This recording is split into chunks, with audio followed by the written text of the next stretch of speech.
Good afternoon, good morning, greetings wherever you are, whether you're joining us from across North America or around the world.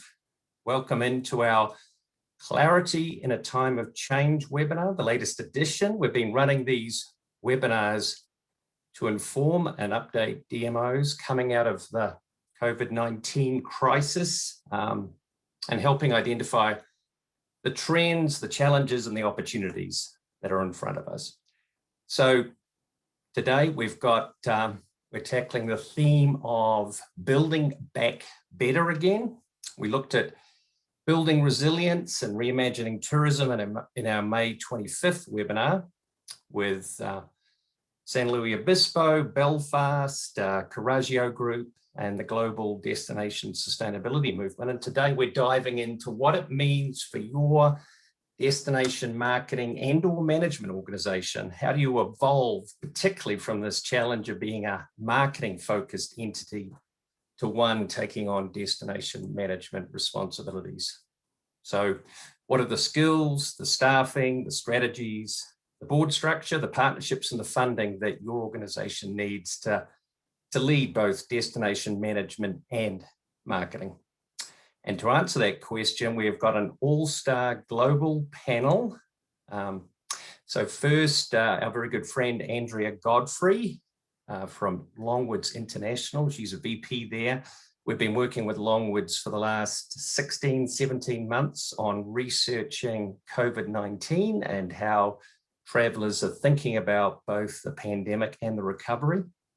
So we'll have a look at what travelers are thinking about, also how they're thinking about building back better. What are the roles and responsibilities they would like to see with destination marketing and management organizations. Now, our very good friend, Chris Seek, he was on our Earth Day webinar actually in 2020, and we've been collaborating around the world. Chris is CEO of Solimar International, and he's going to have a global look at 5 critical best practices for reshaping and future-proofing your organization, and how do you tackle this problem of evolving to build back better. And then we've got a global all-star panel of 2 DMO leaders from both the US and New Zealand. So Jennifer Wesselholf was for many years at Sedona, leading a very thoughtful and impactful destination development plan there. And now she's president and CEO of Park City, Utah Chamber of Commerce. And we're delighted to also be joined by Kristen Dunn, who's CEO of Tourism Bay of Plenty. Kristen's actually getting up early because it's already Wednesday morning in New Zealand. So thank you very much, Kristen, and everybody for joining us today. So we've got an information-packed webinar today. We're going to dive into the research first, then we'll have Chris kick it off in terms of those 5 best practices on making this transition from a marketing to a management and marketing organization. Jennifer and Kristen will then join us to share some thoughts and experiences from their time at the coalface of working in DMOs. And then we'll have a discussion, some additional resources, and hopefully your Q&A. So please feel free to use the chat and the question box throughout to both share your experiences, your questions, and other resources. Some resources from us. In our May 25th webinar, we pulled together a wide series of best practices, recommendations, and examples in developing sustainable tourism or destination development plans and strategies, including examples from both Bay of Plenty and Sedona, Arizona. And we're going to be discussing today funding and taxation. And hopefully everybody's aware of the enormous amount of resources, examples, and best practices from the Funding Futures and Funding for Tomorrow studies. We undertook that with some excellent partners, including Civitas Tourism Economics, Group Now, etc. And that looked at options and opportunities in tourism funding across North America and Europe, including examples of how to fund destination management and regenerative tourism. And just in a couple of weeks at the Destinations International Annual Convention, it's actually the 112th annual convention. So this is one of the oldest tourism events in the calendar in terms of the tourism industry. A lot of people don't know CVBs actually date back to the late 1890s. The CVB associations evolved into Destinations International. They're getting together in Baltimore and also online in a virtual conference.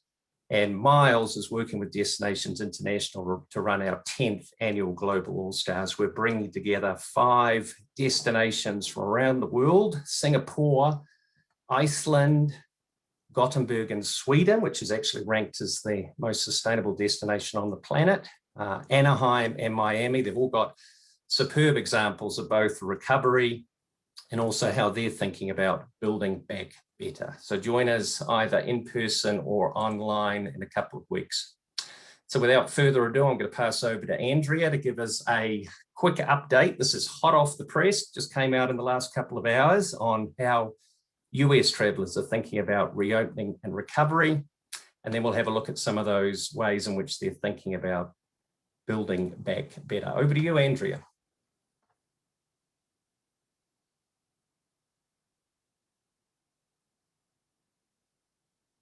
I think you're on mute, Andrea.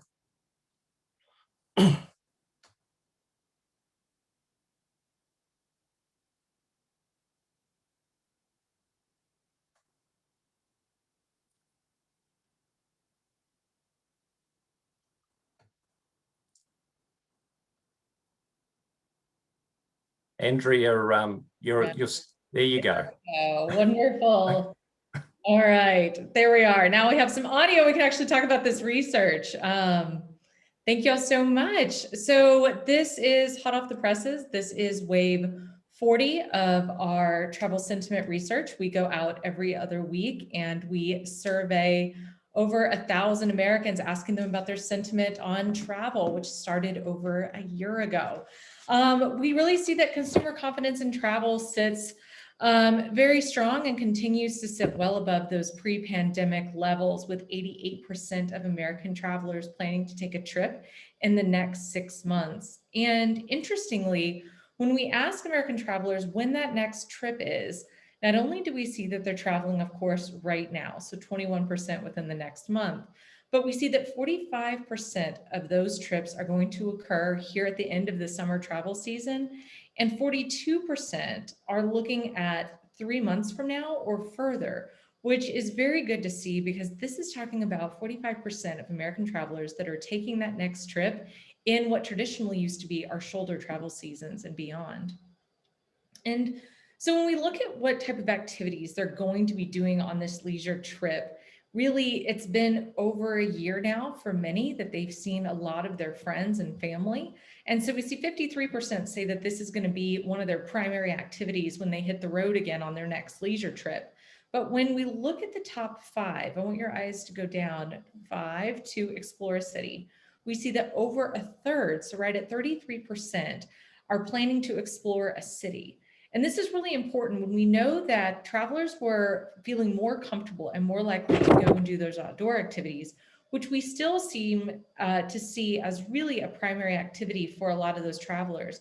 We're seeing a third that are looking at going into a city and an urban area, which I think is really important for our conversation that we're having today, because we're talking about people that are now planning on going more into our communities than maybe what they were at the start or during the pandemic itself. And we really are seeing this last wave at the highest levels of perceptions of health and safety that we've seen throughout the pandemic. And so we're seeing now that a little bit more than 3/4 of American travelers say that they feel safe traveling outside their community, and they feel safe dining in local restaurants and shopping in local retail stores. And when we talk about the fact that we've got a third of those American travelers on their next trip are planning to go and explore cities, this next question about perceptions of health and safety becomes very important. And so when we look at this, we see that right under 2/3 of Americans feel comfortable and support opening up their community to visitors. And so when you look back and we look to about early to the start of March, we see that this is going really at a positive trajectory. But if you notice, it's not quite moving at the same rate that we've seen really that consumer confidence in travel come online. And so while it's definitely very good to see that we've got 2/3 of people in support of opening up their community, especially when we talk about some of the recent events and conversations that we're hearing around vaccinations, new variants and so on, it's very important that we keep an eye on this number and where it trends. And we keep an eye on and we really lean into understanding that third that don't support opening up their community. So this wave, as Chris mentioned, is hot off the presses. It literally just hit the presses about 2 hours ago. So you can go to Longwood's or Miles Resources online and you can download the full report. Thank you so much, Andrea. So just wanted to quickly have a look at vaccinations, and those are very topical and timely given what's happening around the world right now. In the last few weeks, England has been grappling with a resurgence in case numbers driven by this new Delta variant. That's now become a significant challenge across Asia Pacific. In fact, just in the last few days, Australia, which did a pretty good job in keeping COVID outside its borders, has got a lockdown in place now across multiple cities in Australia, again, driven by this Delta variant. And so vaccinations are going to be a critical part of ensuring that the recovery we're seeing in travel in the US is not dented by a resurgence. How are Americans thinking about vaccination rates, Andrea? I think we asked a question, didn't we, a couple of weeks ago? We did. So the vaccinations are pretty important. So right around half of travelers say that vaccination rates will have some or a strong impact on their destination choice. And, Chris, when you couple this with the fact that about a fifth of American travelers are actually waiting to travel until they're vaccinated, the vaccination rates of not only our travelers, but also our communities, when we talk about getting ourselves in the consideration list, is really something that needs to be top of mind for us. Very good. Okay, so let's dive now in to have a look at some of the research we collected in the last few waves in terms of destination management and how a traveler is thinking about the role and responsibility of DMO organizations. So we've got 3 research questions just to very quickly highlight to set up our panel discussion. First, we asked a question, this was about 6 weeks ago, the role and responsibility of destination management. So we asked actually about 8 options in destination management. The 2 that were clearly ahead, and just something to emphasize here, we limited respondents to identifying their top 3 priorities that they thought their local DMO or the DMO and the destination they were visiting should focus on. You can see helping businesses in terms of the recovery and helping particularly locally owned businesses were 1 and 2. But you can see a pretty significant minority of all the other options, including building off-season visitation, helping in community projects that locals and visitors can enjoy, reaching out particularly to assist minority-owned businesses, community programs, investing in community and the natural environment, as well as carbon offset and other climate change mitigation efforts, were all supported by a significant minorities. So moving on to the second area, we asked actually about funding. And this, of course, grew out of that big funding project. So we had a specific question. It was actually out today, wasn't it, Andrea, in terms of the research that we were published. We asked people to specifically think about the next destination they were going to travel to, and would they support a 1 to 2% additional tax or fee that would be used specifically for community or environmental projects, regenerative tourism projects. It would be dedicated and there'd be full transparency. So by a close margin, 34 to 31%, there was support for this. And then you can see there around a fifth were undecided. So certainly the US is probably a slightly more difficult environment for for tourism taxes, even though remarkably in the United States, there's all sorts of taxes and fees across all sorts of, whether it's hotels, rental cars, etc. And then moving on to our final area, worker recruitment, training and conditions. And this is obviously also a critical area.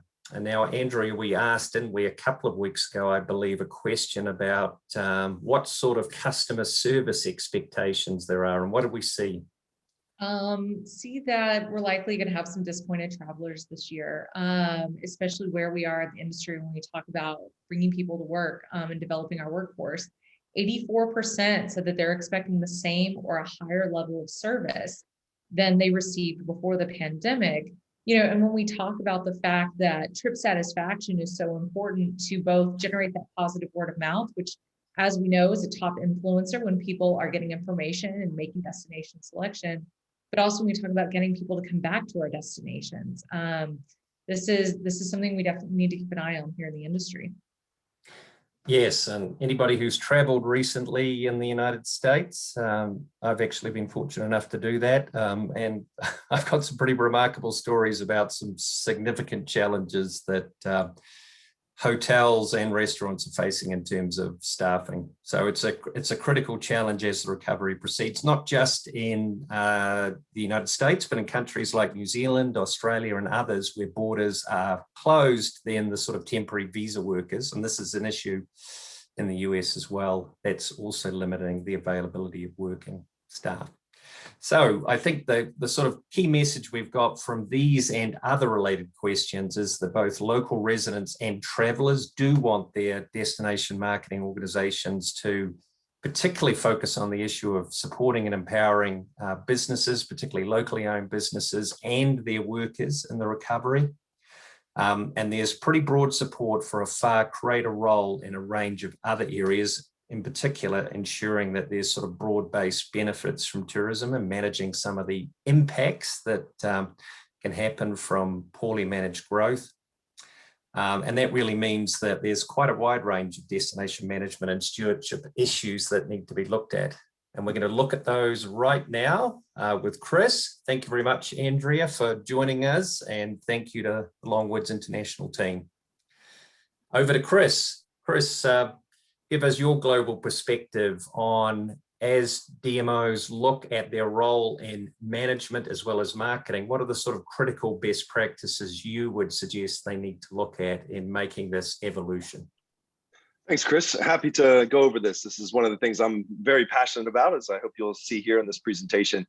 Start off as a marketer, that's been my career. But once I got into destination management, I really got very excited about it and spent pretty much the last 15 years of my professional career helping destinations do just that. Just a quick introduction, Solimar International, we are experts and we are passionate about using sustainable tourism as a tool for development. We work in a lot of what I call emerging or undiscovered destinations where tourism is being used as a tool to support the sustainable development goals. We've been very fortunate to work in over 200 projects in over 60 countries, so bring a lot of international experience, plus across the United States as well. When we're asked to work on tourism, it's oftentimes looking at different ways in which tourism can support different objectives, whether that's stimulating the local economy, as we did here in Morocco, where we were asked to try to help local artisans benefit from tourism. But we're also asked to support social inclusiveness. In Jamaica, the government of Jamaica asked us to help bring in some of the communities that were kind of off the beaten path and bring them into the tourism value chain and benefit from tourism. Or using tourism as a tool for environmental protection, like this project in Uganda, where the biggest threat to the natural resources were the communities that live in and around these protected areas. So how do we help them benefit and get involved in the tourism industry and see the natural resources as something that they have a responsibility to help protect? We've also been asked to use tourism to support cultural preservation. For the last 3.5 years, we've been working with UNESCO to use tourism to support built heritage around World Heritage sites around the world. But we've also been asked to support intangible cultural heritage as well through tourism. And then finally, using tourism to support peace and mutual understanding. In Sri Lanka, where we had a chance to work in an area that was Civil War for over 10 years, we came in and helped use tourism as a way to bring people together and stimulate that local economy and to support those peace efforts. So as most of you are familiar with as destination marketers, we've always played a role in destination management in this marketing focus. As the DMO, we kind of sit with the elements of the destination, whether it be the attractions, the amenities, the service providers, the businesses, and the image, and connecting it to the people to make them want to visit. That's been the traditional role of the DMO. But in addition to that, there's also other elements of the destination, accessibility, making sure that our sites and attractions are accessible to everyone, and also looking at things like human resources and whether or not the human resources are available to support the industry's growth and needs, but also the price as well. So these are elements that go beyond just destination marketing. We start moving into destination management. But the main thing is really looking at that delivery on the ground. Are we exceeding the expectations of our visitors? As marketers, we are promising this amazing experience, whether it's a natural experience, a cultural experience, maybe some of the best dining that you can find. Are we delivering that? Is the visitor experience meeting those expectations? And this is a role of the DMO to make sure that we in fact are delivering that. And that's hard to do when you're not controlling that delivery. And then of course, creating a suitable environment. This is really working with our government officials here to make sure that we have the correct policy, legislation, regulations, and taxation that's going to help make sure that the tourism industry can thrive and that the ease of doing business is easy for businesses to be able to be profitable. So this is taken from our friends at the UN World Tourism Organization. These are all the elements that make up destination management. So what are some of the ways in which we can transition from destination marketing to destination management? The first, and one of the things I think is most important, is to really lead your destination's effort to create a shared vision and a long-term strategy for tourism. And when I say a shared vision, this is more than just your board members. This is your collective tourism industry. And I would even go as far as to say your residents and your government officials as well. Only by bringing together our various tourism stakeholders, as we all know, are very diverse and have different interests and different priorities, but putting them together and helping them realize the shared vision and understanding of what needs to be done in order to help realize tourism's potential. This is a picture of a workshop we were doing in the Cayman Islands, where we have hoteliers here from the Westin, some of the largest hotels, sitting down with government officials from the security and police, from the environment, working together on that long-term strategy. And that vision then should have goals defined and different strategies to reach those goals, and then specific actions as well. And one of the most important aspects of this is really making sure that you're breaking down the silos that happen a lot of time in the way we manage our destinations. A lot of government functions are managed by various different government departments and agencies that often fall into silos, and they don't consider themselves responsible for tourism management or visitor satisfaction. But this is an example of a work plan that we put together for the country of Georgia. And you can see here just the key of all the different government agencies that are involved in that National Tourism Action Plan, who all play a part in supporting tourism destination management and destination marketing. So that strategy development process is an important tool for breaking down those silos and making sure that we have a whole of government approach to supporting destination management. Next, we want to look at ways in which we can lead destinations regeneration and support small business development. So again, as you know, in the past, maybe we focused on marketing and we focused our efforts on supporting small businesses with our marketing expertise, but there's other things that we can do as destination managers. We can look at improving visitor flow and the overall experience that I mentioned, identifying those areas where there's high traffic or places where it's just not pleasant for the visitor or residents, and trying to find solutions to those problems. Looking at ways to support investment promotion to attract new investments, whether that's rebuilding the main street of a community or helping attract a new type of restaurant into your community as well. I also always encourage and support the adaptive reuse of heritage buildings. Those old buildings in your community that maybe have gone into neglect could be reused and readapted and can be a great asset for the tourism economy, while at the same time supporting your heritage as well. You can also organize and support local events and festivals. Obviously, this is something that we always do in order to attract visitors, but why not do this as a way to also support those festivals and events that our residents care about as well? And then also looking at ways in we can improve access and the experience in protected areas and green areas as well. Small business support, we can do this through our market access by helping our small businesses connect to the visitor. We can provide toolkits and training to help make sure that they are successful in whatever it may be, whether it's COVID recovery or understanding online marketing, but also just being a bridge and communicating and sharing opportunities, helping clustering and packaging, or access to finance. I think one of the most important things, I own a small hotel in rural Virginia, and if my DMO came to me and said, how can I help you? This would be my biggest ask is, please, my biggest pain point right now is I can't staff my hotel. And so this is something a DMO can get involved in. You can do this by looking at ways in which you can lead an assessment and understanding what your industry is looking for from the labor, from the labor market. Where are there occupational standards that could potentially be supported, or certification that could be included as well? How can you then assess your education providers and your training providers to make sure that they're meeting the needs that the industry is demanding? Developing a workforce strategy where you're bringing together Ministry of Labor, education, tourism, all working collaboratively to make sure that supply meets demand. Making sure there's an information system, helping build the capacity of these local providers, again, by bringing our private sector into those classrooms. And then looking at ways in which we can increase public education and awareness so that people want to enter the tourism industry as well. I think Chris touched on this, is the importance of making sure that we're understanding and improving resident satisfaction with tourism.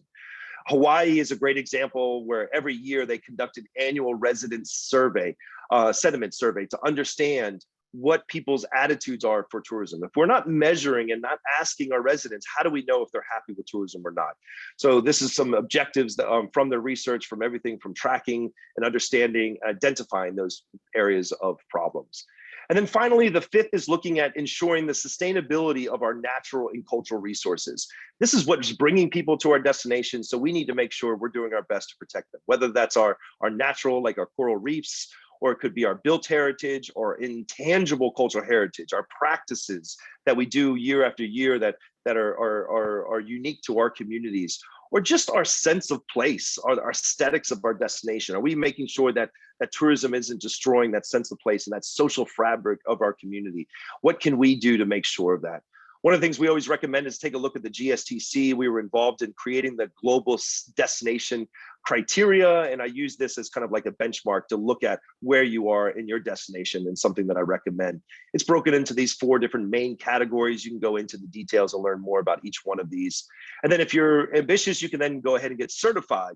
These are 3 of the global destinations that have been accredited by the GSTC to provide global certification for your destination as well.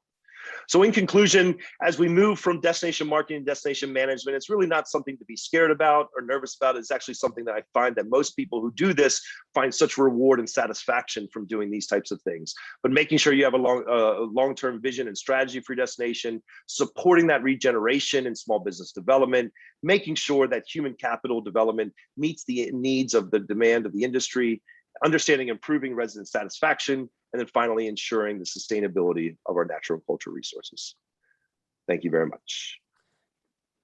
Thanks, Chris. So a lot of information there. Just a reminder to everybody, I've put this in the Q&A and the chat. All the slides, the recording, and other resources will be shared out to everyone who registered today. That will include some additional resources, including destinations as diverse as New Zealand and Anaheim, and what they're doing around, for example, workforce recruitment and training. So some great information there, Chris.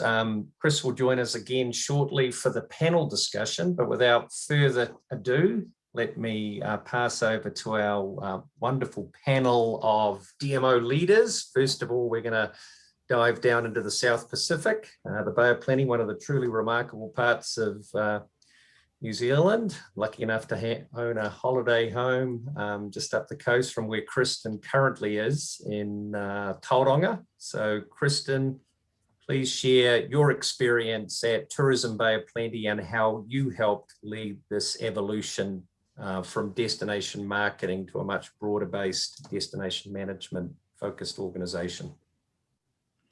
Thank you, Chris, and ata maria whanau. Hello from Aotearoa, New Zealand. I am in the beautiful Bay of Plenty. Next slide, please, Lauren, which you can see on the picture behind me and also on this map here. It's on New Zealand's east coast. And we have 125 kilometres of pristine coastline, which is filled with marine life and the best beaches in the country. Our name, the Bay of Plenty, was given to us by Captain Cook, and it's very apt because we have very fertile lands and open seas that produce the most kiwi fruit, manuka honey and avocado in New Zealand. Our organisation, Tourism Bay of Plenty, sits within New Zealand's 5th largest city, which is called Tauranga. And I have 3 local authorities that I report to, 3 different councils. We have funding of approximately 3 million New Zealand dollars, which is around 2.1 US dollars. And we receive approximately $1 billion in visitor spend, which is approximately 700,000 US dollars. So it just gives you a little bit of context for where we are and what sort of size place we are. I commenced in my role as Chief Executive in 2016, and at that time, and Chris will know this, we were really laggards in our industry.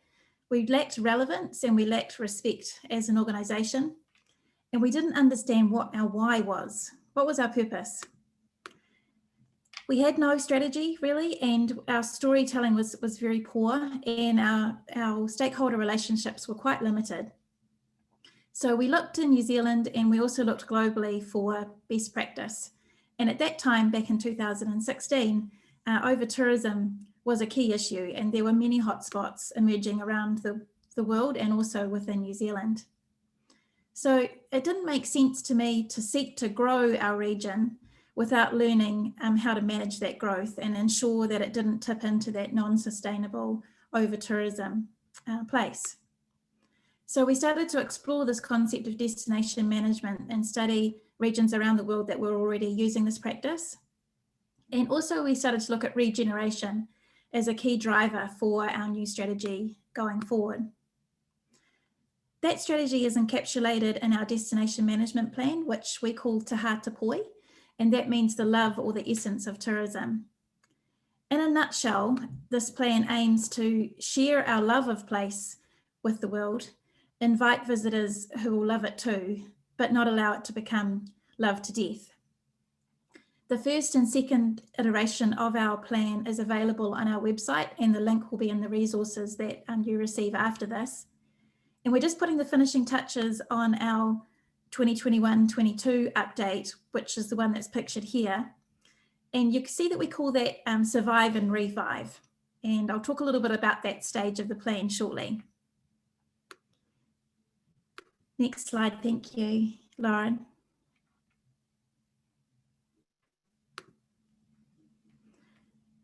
Similar to the elements of destination management that Chris spoke about, we use the 16 destination management characteristics that were published by the New Zealand government. Each of our plans are broken into these characteristics, and they cover 4 broad areas, one being strategy and governance, the other being insights and measurement, brand and reputation, and product development and infrastructure. And so under each of these characteristics, we have actions that we're taking.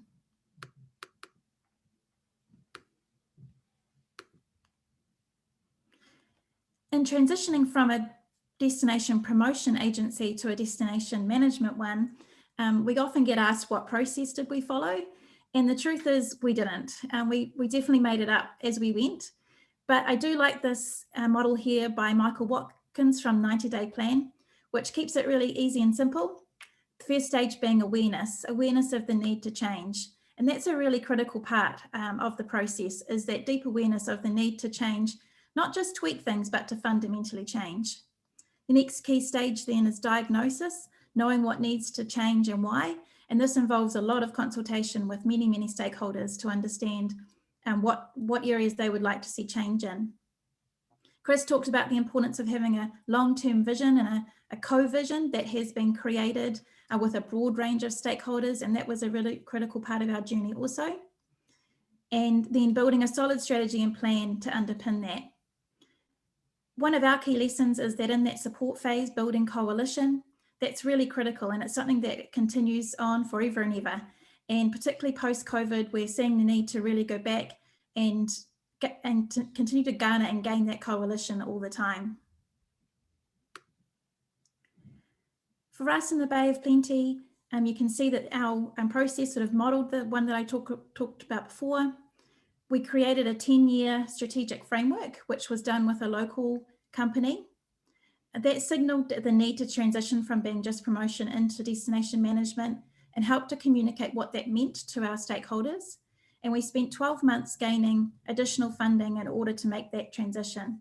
And I think it's a really important point to make that this is a and conversation, not an or conversation. So with your funders and your stakeholders, I think you need to be talking to them about the additional services that you're going to add, and absolutely don't attempt to do this on existing resources where you need to make trade-offs between what you're already doing and the additional things that you're going to be picking up.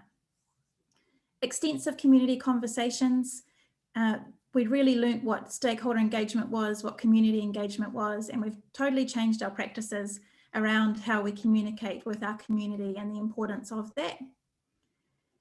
And one piece of work that we did also was to really truly understand from the community who they thought we were and who they wanted us to continue to be into the future, and to really identify our DNA. From there, we laid the foundations. We had multiple other pieces of research and work that we needed to do in order to be able to build a foundation to move forward from as a new organisation. And on the next slide, Lauren, you can see one tip that I would strongly recommend if you're just starting out in this phase is to set stakeholder expectations really well. And for us, what we learned was we needed to make sure that we were clear that this was going to be a long-term journey. We set a 30-year vision. We had a 10-year strategic framework. And then we tried to set some steps to lay some expectations in between. So the first year of our new destination management plan was the getting organised year. That was all about hiring the people that we needed and continuing to set the foundations to transition our organisation and transform it. We then had a year of laying foundations. So from the critical pieces of work that we'd done, actually starting to implement them and put them into practice. And then we said we would be starting to build momentum that would be able to be tangibly seen out in the community. But what we've done since COVID is actually put in an interim year, which we're calling Survive and Revive. And that's all about recognising the state of our current industry and the sector, and not taking our pedal off the long-term objectives, but also recognising that there does need to be more short-term actions and objectives as well. And this is about setting our expectations. And then from there, hopefully we'll be able to get back to really fast momentum following this year.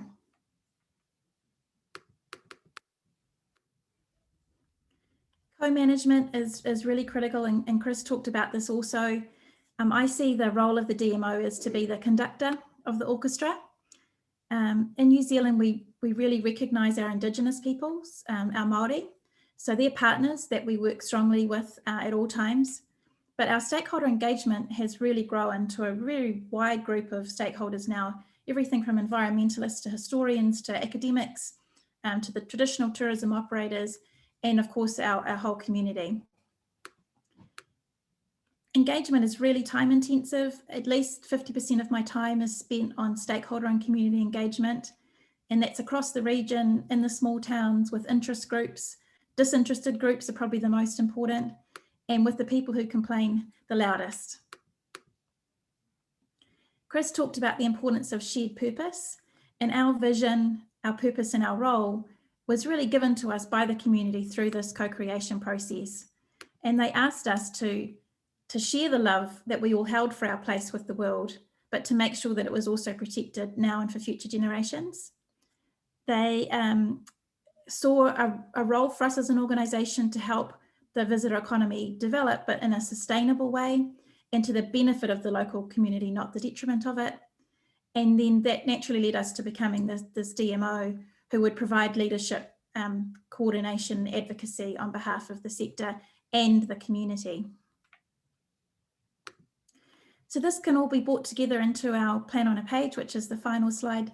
Thank you, Lauren. And you can see here our vision, our purpose, the 4 long-term outcomes that we hold for the region, which is community and tangata whenua led. Place DNA and our unique whakapapa and protection of that into future generations. regeneration, which is of course about regenerating many parts of our place and also making sure that it is protected, and then creating transformational visitor experiences.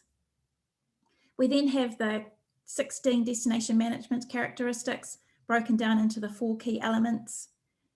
And that is supported by the pillars of our house, which is based on the 4 well-beings, or the 4 capitals, sometimes called the quadruple bottom line.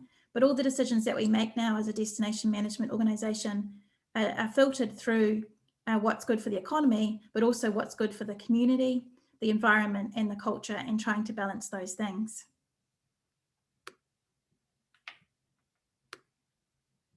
So I'll just leave you with a final thought, and it's something that we learnt really as part of our process. We were really trying to fight the existing reality at the beginning, and what we came to know is that we needed to absolutely fundamentally change and to really step back and listen and learn. And so I like this quote by Buckminster Fuller: to change something, build a new model that makes the existing model obsolete. And I can say from my time here in the Bay of Plenty over the last few years, we're a much more successful, relevant organisation, and one that is really working at the heart of our community to their benefit for a better future. Ngā mihi nui, Kristen. Thank you so much. Well, Kristen will rejoin us again for the panel discussion. Let's pass over to Jennifer Wesselhoff, who was, of course, at Sedona, Arizona, and I've just shared in the chat both the page that links to the Bay of Plenty tourism strategy and also the Sedona, Arizona strategy that Jennifer was so closely involved in. So, Jennifer, over to you. Well, thank you, Chris. I am here today talking to the group from Park City, Utah, new in this seat, just about 8 months. From Sedona, where I served as the CEO of the Chamber of Commerce and Tourism Bureau there for 13 years, and was very proud to lead their sustainable tourism planning process, which took about 5 years. So for those of you who are beginning this process, it is a timely process, and don't be impatient about it, because I think the amount of time that it takes is directly aligned with the amount of input and output that you provide. Park City is a billion-dollar industry. We have about 3 million visitors to the area every year. It's a ski resort town, so very popular in the winter. And then our goal is to really try to build off-season, which is a wonderful tactic of sustainable tourism and management. For perspective, in Sedona, we had about a $3 million budget with about 4 million annual visitors. And here in Park City, our organization has about a $10 million budget with also about 3 million visitors a year. So I'm excited to have a budget to do new things and great things here in Park City, following in the footsteps of Bill Malone, who was our president and CEO here for 21 years. So our community is yearning for change and yearning for a shift towards, as Kristen said, it's an and, not an or, towards destination management and marketing. This is the way I view destination management and how it intersects with what we typically do well in terms of marketing. We look at destination management as raising the destination profile, which is obviously what we're all very, very good at, creating and sustaining signature events as a form of economic development, creating tourism products, which was really the beginning of my journey towards sustainable tourism. But these other 2 gears are areas that typically organizations like ours don't focus on, and that's improving the quality of life and preserving natural and cultural assets. There's a lot of talk right now about sustainable tourism or responsible tourism or regenerative tourism or stewardship in general. And this is where I see that intersection of what sustainable tourism is. It's an intersection between industry needs, community needs, visitor needs, and the environment. We're all, as destination marketing and management organizations, looking for ways to become more credible and more relevant in our communities.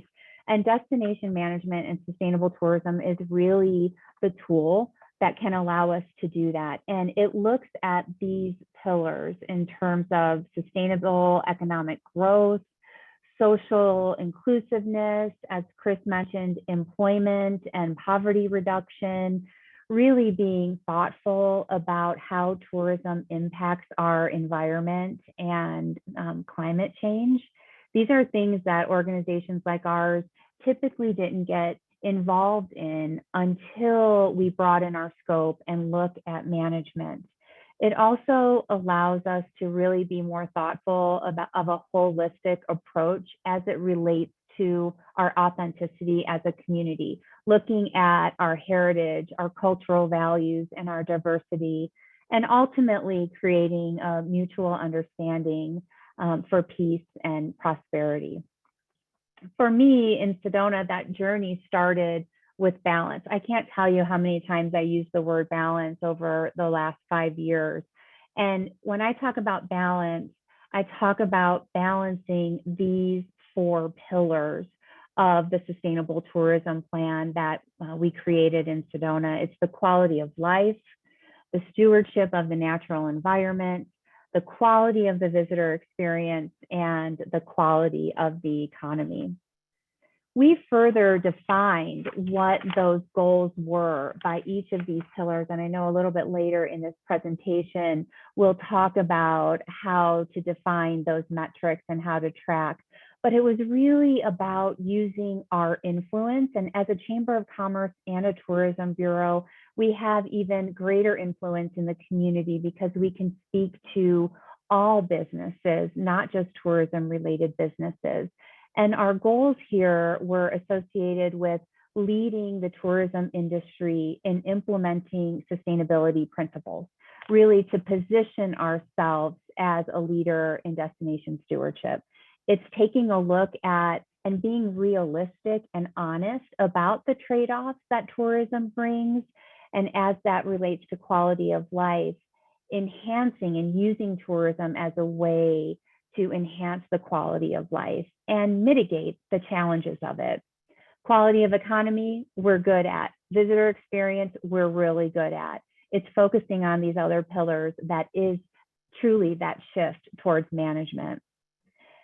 I wanted to share with you where our journey began in Sedona and will continue here in Park City as we embark on our Global Sustainable Tourism Council assessment for Park City that will begin just next month.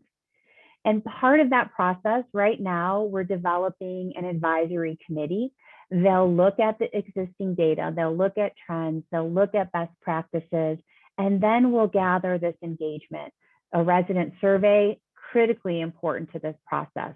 Business survey, employees, stakeholders, visitors, public forums, outreach is a critical component of moving towards sustainable tourism.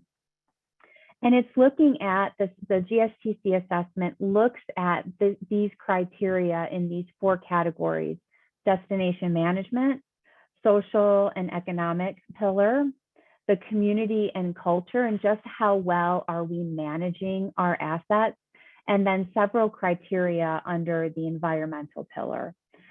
But truly, what my journey in sustainable tourism has shifted to focus on these 4 audiences.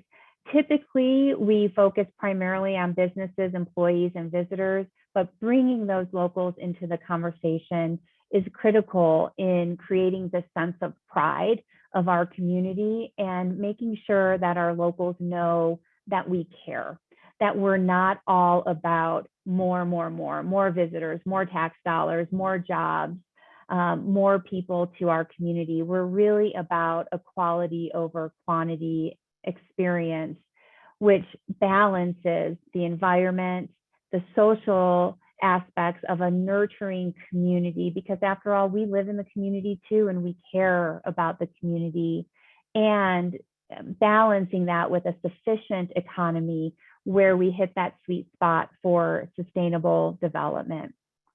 I'm anxious to talk more about my experiences and what we'll be doing here in Park City.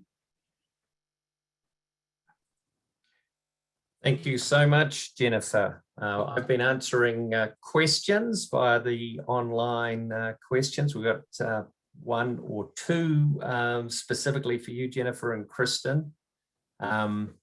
So Chris is back with us, and why don't we dive into first just some questions regarding the challenge of coming out of this recovery. So and a couple of you have alluded to this. So businesses in particular are going to be really concerned about, the pace of the recovery, businesses, staffing issues, etc. So, some of these areas of destination management can sometimes seem a bit vague or even esoteric. So any advice on how to bring along the business community in this journey to encompass both destination management and marketing? So Chris, any comments on that? Yeah, I think that COVID actually provided the catalyst that we needed to move people into understanding the importance of destination management over destination marketing. When times are going well and business is good, most businesses do not have time for collaborative work together. But when times are tough, that's where they're looking for leadership, they're looking for support. And I think a lot of DMOs saw an opportunity to step in and do that. So I think that this time is probably the best time to kind of engage your industry and to let them know that you're there to help them and support them, and to understand, again, where their pain points are. What are their challenges? You might think it's marketing, but like I said earlier, if you came to me in my hotel, I tell you right now, it's workforce. That's my challenge. And if there's anything you can do to support that pain point, it just shows at the minimum that you're listening, that you're there to support it. So I'd encourage everyone to kind of use this opportunity for that engagement. Kristen or Jennifer, any comments from you? I think you alluded to this, Kristen. Yeah, I mean, we were lucky that we already had our destination management approach and plan going into COVID, and that gave us a really secure footing to keep moving forward with. And I think our industry could mostly sense that. We had a really good plan, we knew where to go next, and we had extra resources to help in the areas where they needed the most help. But I think too, we have reflected in this year's plan that need to survive and revive before we can thrive again.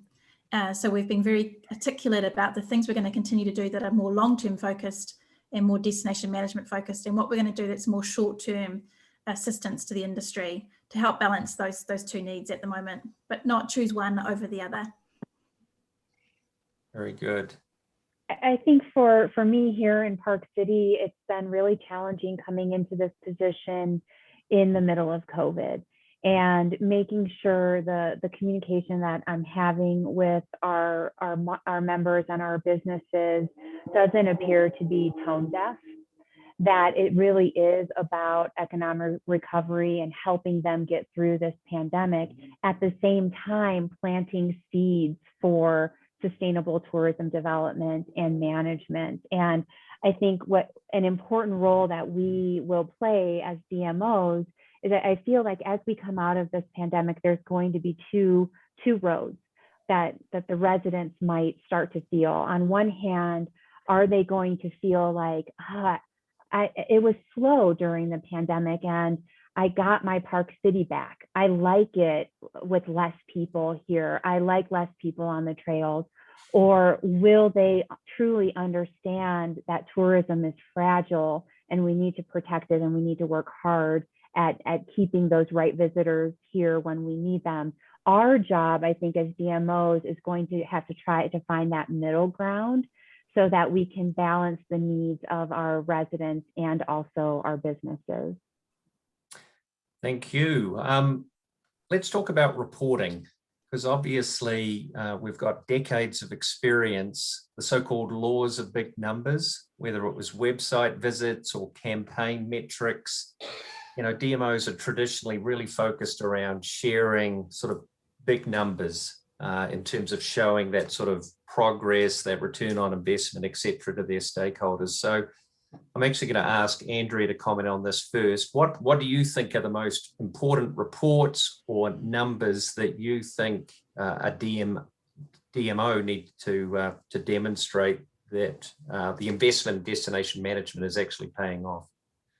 I think, you know, it's going to vary from destination to destination, but especially as the industry starts to open, you know, hopefully it continues on a very positive trajectory. But, you know, it's establishing what those baselines are in terms of resident sentiment and looking at it holistically from the resident and the community side. Because if you're doing that in a holistic perspective, you're looking at everything from the quality of life as well as to those small business owners, and you're building that baseline. And then of course, with your visitors, it's getting into those satisfaction metrics, as well as really, you know, kind of understanding whenever you're talking about growth with your partners is, you know, again, where was the bottom so that you can continue to show growth moving forward. And what growth means is going to be a little destination dependent in terms of, is it getting people out into different parts of the community? Is it sheer volume numbers? Is it expenditure and gain in market share? And that's gonna be a little destination dependent. Thank you. Now, Jennifer, we actually had a question online asking about your project in Sedona. You know, what numbers would you point to demonstrate that that's made a real and meaningful difference around some of these issues of sustainability and destination management? So the Sedona plan had over 60 tactics in the plan in those 4 pillars that I shared. Each tactic had their own set of metrics. But what we were really trying to do is take those metrics to a higher level and try to gauge, what does success look like in the environmental pillar, in the quality of life pillar, in the visitor experience and the economy. The economy and visitor experience metrics were pretty easy. Visitor satisfaction rate, which we got from Intercept surveys, that was an easy one. Quality of economy, that was an easy one. That was bed tax collection, sales tax collections, number of jobs, those sorts of things. We do that well, right?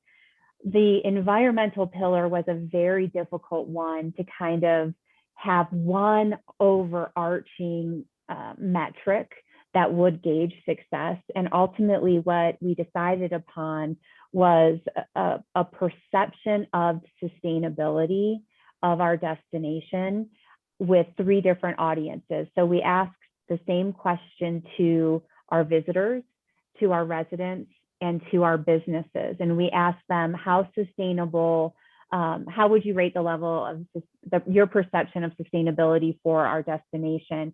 And then we started with a benchmark. So that was new research for us, for them in Sedona, and they're continuing to collect that, but that will provide the benchmark. Do businesses, residents, and visitors all perceive the destination to be sustainable? And we defined that as a place that values small town character and protects the environment. So that was how we defined that. The quality of life metric was also easy in terms of just asking our residents to rate their quality of life. So it's difficult. I think the biggest challenge that we face in metrics related to environment and quality of life is what Andrea talked about earlier in terms of our funding source. You know, our funding sources generally are bed taxes, which means if we do well, we get more funding because we're putting more butts in beds. And it's starting that conversation with our elected leaders and our funding sources that there are, and our partners, our lodging partners, about balance as it relates to those metrics. Thank you. Now we've just got a couple of minutes left. So any final comments on this topic of reporting and what metrics you think are most important from both Chris and then Kristen? Yeah, I would just say, as I put in the text there, you can't manage what you don't measure. So just as Jennifer said, if these things are important to you and you're putting in your goal, you have to have a strategy for measuring them. So as Jennifer pointed out, it's not easy, but you've got to look at what metrics are available and start measuring those. Kristen, and I should give a shout out to Jane Wilson in Taupo in New Zealand, is up early. She is actually asking a question about engagement with Māori and other Indigenous people that unfortunately we won't have time for, but just on this question of metrics and reporting, Kristen. Kia ora, Jane. I'm happy to have a chat with you when we catch up next. I think with metrics and reporting, it's a real weakness in New Zealand also, but having that balance is really important. But the one thing I would say, and just looking at a question that's in the box right now, pre-COVID, we were actually growing well above our targets, and we were growing well above national average once we had taken this destination management approach. So I think destination management doesn't equal not growing. It just, for me, it equals growing, but in a sustainable and managed way that you have a plan around. So for the person who's asking kind of what's the benefit of destination management over marketing, it's about growth still, absolutely, but done in a managed and sustainable way into the future that is benefits not to the visitor, but also the community. And if your measurement can show that, then I think you're onto a winning thing. Yeah, and I think that's a great note to wrap this up on, because I think what we've seen in recent years, even right now, whether it's the heat wave that's occurring in the northwestern part of the United States, or some of the impacts from COVID-19, that we were extending well beyond our ability to manage growth. And so, of course, that creates then all sorts of negative impacts. So if we want widely spread benefits over the long term, these issues are hugely important. Let me thank again our wonderful presenters and panelists today: Andrea Godfrey from Longwoods International, Chris Seek from Solomar International, Kristen Dunn joining us from Bay of Plenty in New Zealand, and Jennifer Wesselhoff currently at Park City. Thank you so much, everybody. Important conversation, and look forward to continuing this at a future event or webinar. And thank you to everybody joining us today. Have a great rest of your day wherever you are.